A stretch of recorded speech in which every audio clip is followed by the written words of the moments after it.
Hi, everybody. Welcome back to Cat's Track. Thank you for subscribing, liking, and sharing this with your friends. Today's episode is with my friend, Derek. Derek was born in Moose Jaw, Saskatchewan. He tells me that he's very fortunate to have a wonderful wife who is beautiful, kind, and much smarter than he is. She keeps him honest, grounded, and she tolerates him, at least so far. So funny. They have two awesome children, ages 11 and 9, and they are a constant source of joy for them both. Besides his love to Derek is passionate about music and competition. He's a guitarist and songwriter. Can't wait to hear. To him, there are a few things in life that are as fulfilling as hearing a musical composition coming together in the recording studio for the first time. He's also an avid recreational hockey player and weightlifter who takes the competition in both sports a little too seriously. Friends, you'll find his full bio attached. Derek, thank you so much for joining us today. Well, thank you for having me. I'm glad you're here. I'm very much looking forward to hearing what you have to say. Before we start, though, I was a weightlifter too. I actually bodybuilded and I was competed in 1991. Oh, that's awesome. Yeah. That's really the end of my formal weightlifting career, was right around that point when I accidentally won the Saskatchewan Open and qualified for Canadian Nationals. I was in high school at the time, and it was because everyone else failed their lifts because they'd been out the night before drinking. So, so me, the high schooler, qualified for nationals undeservedly. That's so awesome. Oh my gosh, I love it. I think I've won a few things myself through default. Well done. Tell us what your biggest challenge has been in the last couple of years. Well, I think COVID is obviously the biggest challenge for me, both on a personal level and a sort of an intellectual level. It's been very troubling to me to see how things have unfolded. I worked for many years practicing constitutional law with a charitable organization in Calgary. And over that time, that 10 years, I had the opportunity to read a lot of constitutional law, really develop my own personal beliefs on political philosophy and what policies were right and wrong. And so when COVID came along in the spring of 2020, I mean, it's been a policy and constitutional quagmire from the beginning. And it's been very frustrating to watch it unfold and realize how little power any of us have to sway public opinion and public policy. And so that's been a big challenge for me, is watching that. And I think, I'm hoping this is a once in a generation, once in a few generations blip in our nation's history. But I'm becoming increasingly concerned the blip is going to have long-term detrimental effects that we just never recover from. Mm-hmm. There's always going to be another virus, right? Yeah, another virus, and there's nothing to say that it has to be a virus. It could be any sort of sufficiently serious public policy matter that needs to be dealt with. And I think people in the Calgary area are particularly sensitive to that with regards to climate change. And regardless of what your views are on that, it certainly has, COVID could certainly become a template for future climate change lockdowns. Oh, I agree. In fact, I think this has been the test run to see how easy it was to lock us all down. Yeah, a beta test. Yep, absolutely. Yep. Yeah. Now it's like, oh, well, we can do that. Now you can only drive your car on Tuesdays and Thursdays. Yeah, and I think we're seeing some of that in Australia. I mean, there's been videos circulating from Australia in social media of people who get outside the 5-kilometer radius from their home that they're allowed to travel currently, and they end up getting arrested. Or I have a colleague who has a friend who lives in Australia who just walked outside to get the mail from his mailbox down his driveway. He wasn't wearing a mask and he was smoking at the time. And he was confronted by police officers and told he has to wear a mask, and that they let him off with a warning. I mean, he was on his own property by himself. I mean, this is the level of control that is becoming normalized. And the shocking thing to me is that there seems to be a very loud I'm hoping smaller than it is, but a loud portion of our population, a mob that is crying out and screaming for more and more control. And there's something pathological about it, I think. There's some problem, there's some screws loose, honestly, in some of these folks who are screaming for this. Either that or there's incentives, economic incentives that are driving that behavior. And it's probably some combination of both. But it's the world may be irreparably changed in what we're observing now. When my dad was alive, he used to say, he had many sayings, so I called them dadisms. And one of them was, look up the leash, meaning follow the money, or look at who's trying to control and why. There's always a reason why. Yeah, excellent point. So I have a very dear friend. Her name is Karen Selleck. She's a lawyer that practiced with me at the Canadian Constitution Foundation for a number of years. And Karen has been a great mentor to me over the years. And, she and I, early on in March 2020, because of our experience together, our first thought was patent law is going to play a big role in this. And I do believe that, it can't be, not everything that we've gone through over the last year and a half can be explained by patent law, but much can be explained by patent law. And so, the push to get everyone vaccinated is really the victory of the COVID zero, the failed COVID zero attempts from last Christmas. Mm-hmm. Remember when that was in the news constantly, COVID zero? And academics and scientists and medical doctors were very clear in the media, this cannot work. It's pie in the sky. You can't eliminate a respiratory virus. It's not possible. But this is really the vaccine mandates and vaccine passports are really a second kick at the can for COVID zero. They are COVID zero wrapped up in a different guise. Mm-hmm. And why the push? Well, I think it ultimately is for many people to sell the products they're making. And there's very good lobbyists, many of them conservatives, who have captured the ear of our politicians and regulators and are saying, look, you can get the mob less scared by pushing and peddling our product.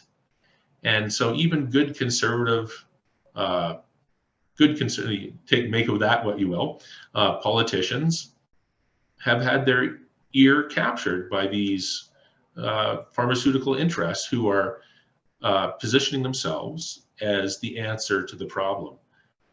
But really, it's, in my opinion, it's driving the problem. Mm-hmm. Very interesting. I always like your perspective. Thank you, Derek. What about your top 3 things that you'd like to share with us today? Well, I think the first thing is that the number one would be to really look after yourself first. I think early on in COVID, we were all hit with this meaningless bromide that we're all in this together. Not only is that not true, but it's not solid or good morality. It's not the way the law works. It's not the way people should conduct their own lives ethically. We're not all in this together. You should favor your family. You should. That is a moral obligation. If you're a parent, you should protect your children more than and you should favor them more than other people's children. Mm-hmm. And there's concentric circles that go out from you. I believe you do have a moral obligation, but a lesser one to your community, to your neighbors, and then finally maybe to your province and to the nation as a whole. But if there's ever a conflict between those two, you should favor your family. And so this bromide, we're all in this together, is completely immoral and it's false. And so for that purpose, if your children are being harmed by COVID measures, as a parent, you need to advocate strongly for their interests. What will benefit them? Not only in the immediate, but what are the long-term effects of what kind of Canada are we leaving behind? So that I think is the primary thing that I've thought during this. That was the most important thing that I would say today. The second is that we need to watch our institutions. I think a big problem during the pandemic has been we've suffered an institutional collapse. And what I mean by that is this: we have these institutions of government and public health, doctor-patient relationships, community organizations, churches, all sorts of institutions that are important for our society that keep it functioning. And including, you could say, charter rights are sort of an institution as well, like freedom of expression, freedom of assembly, and freedom of religion. These are important institutions that our society, you could say, has discovered through the process of trial and error. We've learned it as a society for years and years and years. This is why traditions and institutions like these are so important, because when tough times come along, we need to be able to rely on those institutions to support us and get ourselves through it. And it seems to me that the way that the pandemic has been managed, both by public health all throughout Canada, and the way our governments have interacted with the public, and the way the media has spun a narrative that, quite frankly, is often contrary to fact. We can look the data up and we can see things that are very different than what's being reported. Mm-hmm. But these institutions have collapsed. And I think people in Canada now are starting to wake up to the fact that their institutions have failed them. Mm-hmm. And when we lose those institutions, we lose an amazing wealth of societal knowledge. And now we won't trust experts. Now we can't trust the government. Now you can just go down the list. And I think that's a very harmful and detrimental collapse that is corrosive to Canadian society and culture. And I lay that squarely at the hands of our political leaders and our governments. I agree.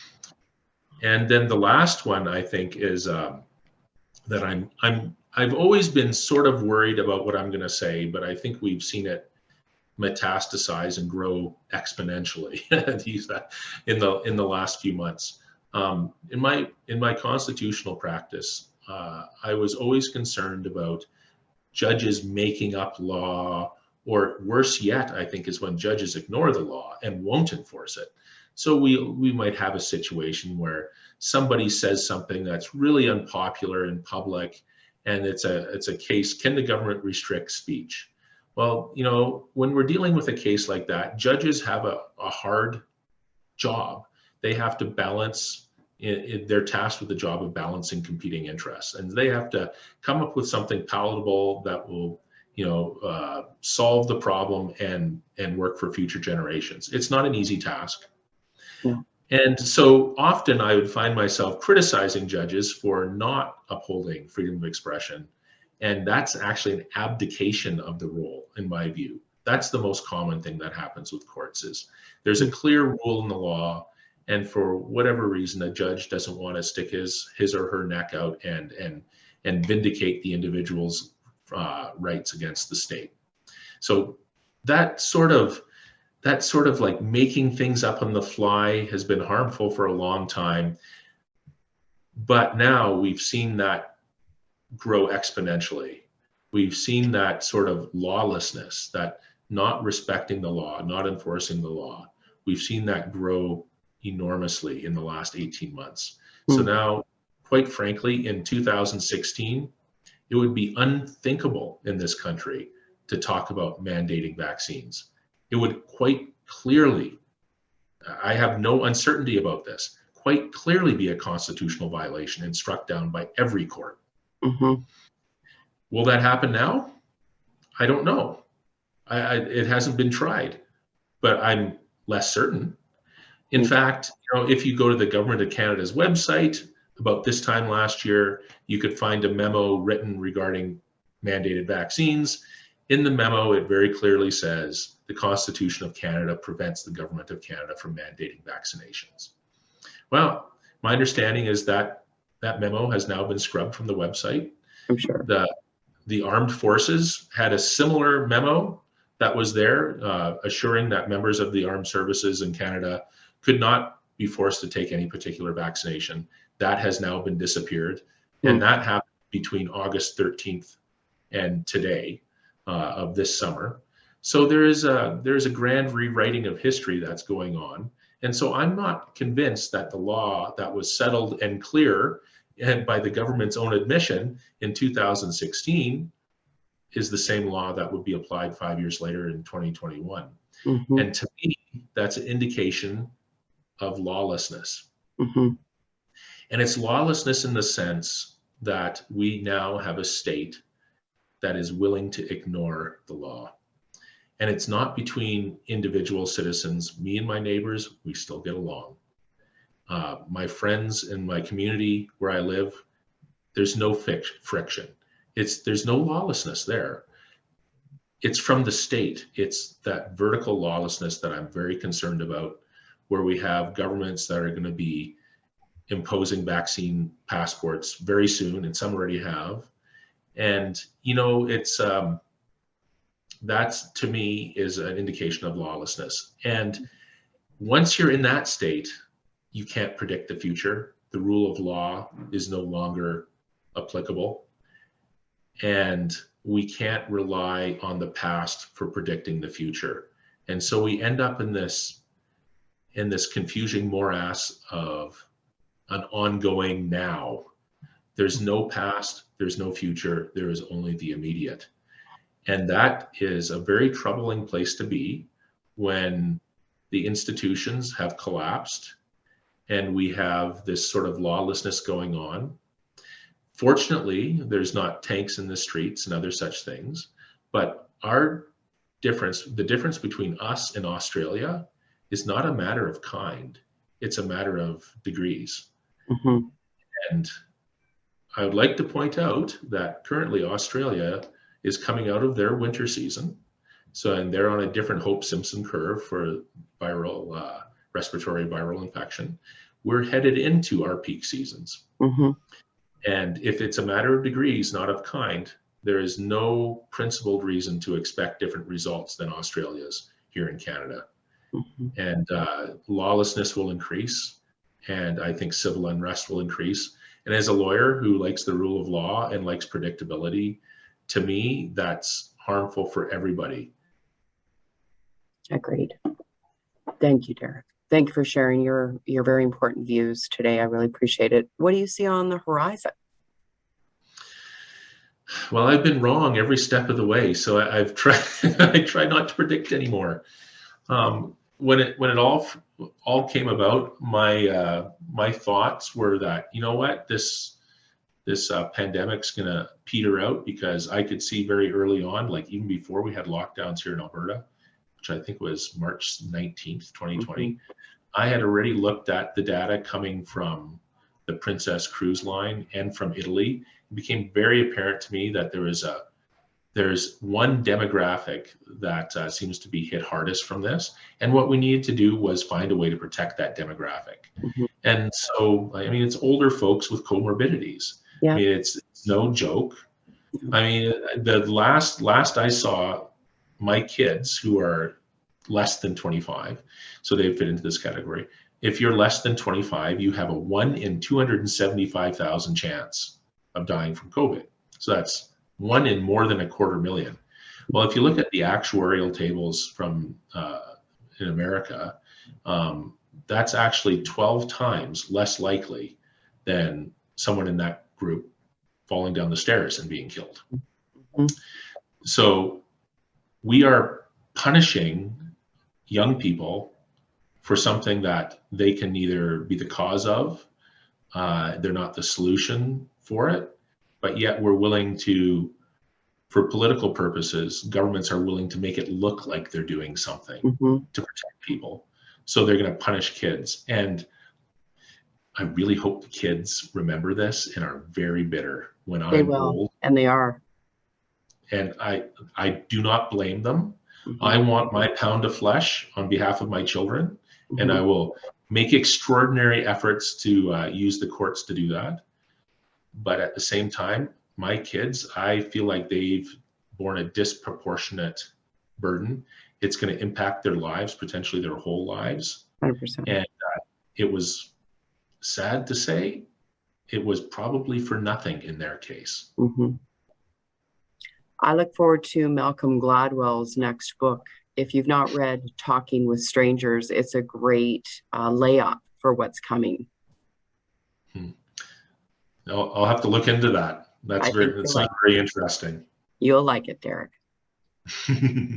Thank you so much for joining today, for sharing your wisdom and your insight. Keep up the great work that you're doing for your family, for our community, and for our country. We need more people like you. Thank you, Derek.